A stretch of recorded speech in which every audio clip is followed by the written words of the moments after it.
बाबरी मस्जिद के मकाम पर चाहे जितना भव्य मंदिर कायम हो जाए, इस मुल्क के इंसाफ पसंद लोग, इस मुल्क की अदलिया, इस मुल्क के सियासतदान, इस मुल्क की सिविल सोसाइटी एक बात याद रखे, बाबरी मस्जिद वहां 500 साल से थी। बाबरी मस्जिद के मलबे पे रामचंद्र जी आज बैठे हैं और मंदिर चाहे जितना बड़ा बन जाए, मस्जिद का दावा कायम रहेगा उस वक्त तक जब तक मस्जिद बन नहीं। ऐ ताहिर लाहौती, उस रिज्क से मौत अच्छी। ऐ ताहिर लाहौती, उस रिज्क से मौत अच्छी जिस रिज्क से आती हो परवाज में कोताही।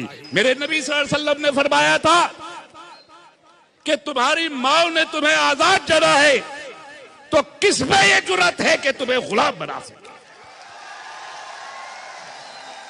बेखौफ जियो, बाइज्जत जियो। और हमने तय किया है कि हम अगर जिएंगे, बेखौफ और बाइज्जत जिएंगे, और अगर खौफ पैदा किया जाएगा या बेइज्जत किया जाएगा, हम लड़के मर जाना पसंद करेंगे, गुलाम जीना पसंद नहीं करेंगे। अभी पिछले एक हफ्ते से पूरे मुल्क में एक शोर और गूगा मचा हुआ है। बाबरी मस्जिद का फैसला आने वाला है। एक है जिसको देखिए वो ये कहता है कि मुसलमान अमन व अमान बरकरार रखें।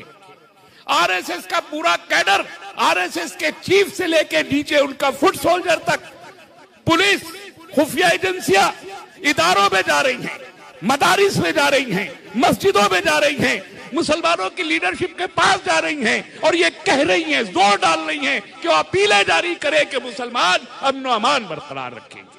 मैं समझता हूं मुसलमानों को जलील करने का इससे बड़ा कोई दूसरा तरीका नहीं हो सकता।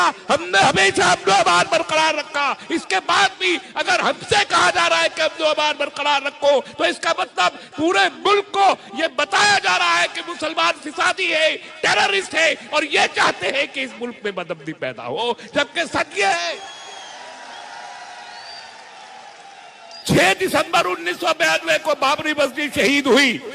मैं इस मुल्क के मीडिया से, इस मुल्क के आरएसएस से, इस मुल्क के फिरका परस्त टोलों से, इस मुल्क के फिस्ताइयों से, इस मुल्क के हुक्मरानों से पूछना चाहता हूं, 6 दिसंबर 1992 को शाम को 5 बजे ऐलान हो जाने के बाद, मस्जिद की शहादत का ऐलान हो जाने के बाद, क्या मुसलमान सड़कों पे निकला था? हम नहीं निकले थे। हम अपने घरों में बैठे हुए थे। हम खौफ के आलम में थे, हम शौक के आलम में थे, हम सहमे हुए थे। हमको महसूस हो रहा था कि इस मुल्क के दस्तूर ने आखिरकार हमको शहीद कर डाला है।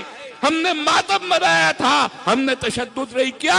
जिन्होंने तशद्दुद किया वो सड़कों पर उन्होंने गैर इंसानी हरकतों का नंगा नाच नाचा और हजारों खामोश चुपचाप बैठे हुए मुसलमानों को उन्होंने कत्ल किया था। आज उनसे कोई नहीं कह रहा कि मस्जिद का फैसला आने के बाद तुम खामोश रहे। तो क्रॉड प्लेस से लेके ओखला तक सड़कें सुनसान पड़ी थी। अक्टूबर 2010 को किसी ने अमन की कोई अपील नहीं की थी, लेकिन लोग खामोश थे और लोग खामोश रहे। फिर आज क्या वजह है कि सिर्फ मुसलमानों से अपील की जा रही? मैं साफ कहना चाहता हूं, फैसला जो भी आए, कहा जा रहा है कि अदालत के फैसले का, अदालत, सुप्रीम कोर्ट इस मुल्क की सबसे बड़ी अदालत है, फैसला आएगा मानेंगे। दिल से माने या न माने मगर मानेंगे। और ये याद रखिए कि सुप्रीम कोर्ट इस मुल्क का आखिरी अदालत हो सकता है, इस दुनिया का आखिरी अदालत सुप्रीम कोर्ट नहीं है। बाबरी मस्जिद के मकाम पर चाहे जितना भव्य मंदिर कायम हो जाए, इस मुल्क के इंसाफ पसंद लोग, इस मुल्क की अदलिया, इस मुल्क के सियासतदान, इस मुल्क की सिविल सोसाइटी एक बात याद रखे, बाबरी मस्जिद वहां 500 साल से थी। बाबरी मस्जिद के मलबे पे रामचंद्र जी आज बैठे हैं और मंदिर चाहे जितना बड़ा बन जाए, मस्जिद का दावा कायम रहेगा उस वक्त तक जब तक مسجد بن گئی. میں کھلے عام کہنا چاہتا ہوں، 2 اور 2 4 کی طرح مقدمہ صاف ہے کہ ایک مسجد کو شہید کیا گیا ہے. مسجد قائم نہیں ہوتی تو انصاف نہیں ہوگا، انصاف کا پیمانہ قائم نہیں ہوگا، اور اگر نہیں ہوگا تو ہمارا دعویٰ ختم نہیں ہوگا.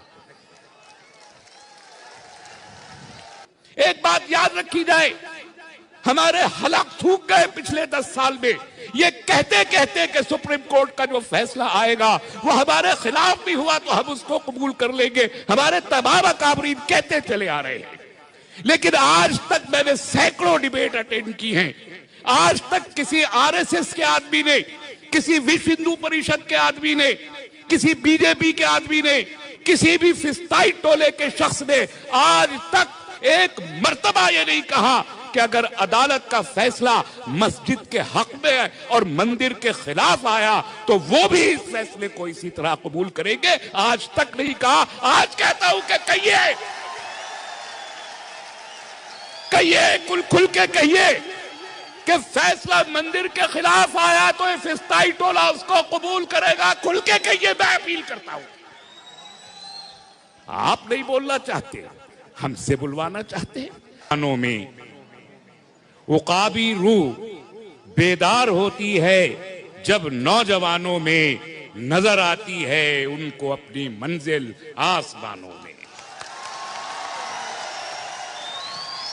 میرے عزیز طلباء و طالبات، میں کیمپس فرنٹ آف انڈیا کو مبارکباد دیتا ہوں کہ اپنی تشکیل کے 10 سال میں انہوں نے اس ملک کے تعلیمی اداروں میں، یونیورسٹیوں میں، طلباء میں، طالبات میں اور اس ملک کے ایوانان حکومت میں اپنا نقش قائم کیا ہے، اپنی شناخت بنائی ہے، اور یہ ثابت کیا ہے کہ یہاں ایک آلٹرنیٹو آواز موجود ہے جسے بند نہیں کیا جا سکتا. عزیزو، عقابی روح کا کیا مطلب ہے؟ عقاب کیا ہوتا ہے؟ عقابی روح کا مطلب یہ ہوتا ہے کہ وہ عقاب جو اپنی غذا دوسروں کے مارے ہوئے مرداروں سے حاصل نہیں کرتا، اپنے شکار سے، اپنی دم پر اور اپنی آزادی، اپنی حریت کے عنوان سے حاصل کر کے محلوں میں نہیں رہتا، پہاڑوں پہ بسیرا کرتا ہے. جب یہ روح کسی انسان کے اندر بیدار ہوتی ہے، جب یہ جذبے کسی انسان کے اندر بیدار ہوتے ہیں، تب باطل کی کوئی قوت، استعمار کا کوئی پیمانہ، ظالم کے کوئی آواز اس کے کانوں سے گزرنے کی جرات نہیں کر سکتی. آج یہ کانفرنس ڈگنیٹی کانفرنس کے نام سے منعقد کی جا رہی ہے. ڈگنیٹی کیا ہے؟ عزت نفس. ڈگنیٹی کیا ہے؟ حریت. ڈگنیٹی کا مطلب ہے آزادی. ڈگنیٹی کا مطلب ہے سیلف ڈٹرمنیشن. ڈگنیٹی کا مطلب ہے خود اختیاری کا حق. جب تک یہ حقوق کسی انسان کو حاصل رہتے ہیں وہ انسان باعزت ہوتا ہے، اور جب کچھ